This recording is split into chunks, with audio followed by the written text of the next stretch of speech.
There's a kind of love that does not heal, only binds you to the altar where you first bled. I called it devotion, but it was a ritual of self-abandonment. I was loyal to the pain, because it carried the scent of home. I didn't stay because it healed me. I stayed because it recognized me, the ache in their silence, the withdrawal of warmth, the way love had to be earned with guilt and silence. I knew that rhythm. I had danced it in childhood. When chaos raised you, peace feels like a lie. They didn't have to scream, just a pause, a look, a subtle shifting of their presence.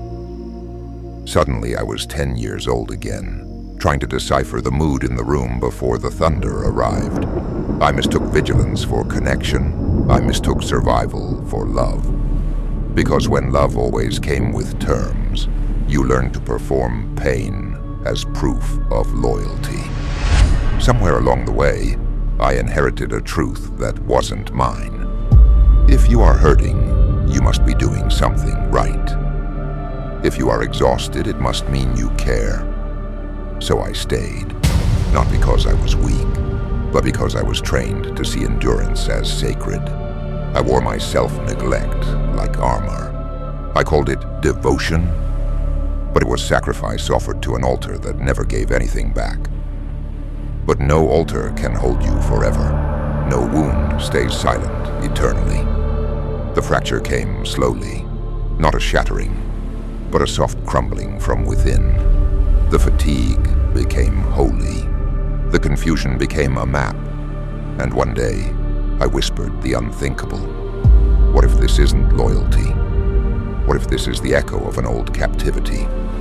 Because real loyalty doesn't demand your silence. Real love doesn't punish your tenderness. It took everything in me to see that, to crawl out of the maze where suffering wore a lover's face. But once I saw the pattern, the emotional hunger, the shape-shifting blame, the way I became smaller to keep the peace, I couldn't unknow it. I stopped calling it love. I started calling it what it was, a spell I had outgrown, a story I no longer wanted to die inside. And so I left the altar. I laid down the sword. I came back to the place inside me that never needed to beg to be held. I chose the slow, unfamiliar quiet. I chose peace, not as a prize, but as my birthright.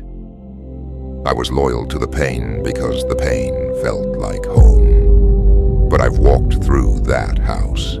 I've opened every door. I've wept in every room. And I am done kneeling at the altar of ache. Now, I choose what sees me, what steadies me, what doesn't ask me to vanish to be loved. I no longer mistake the storm for love. I no longer mistake my wounds for worth. I choose what lets me stay whole.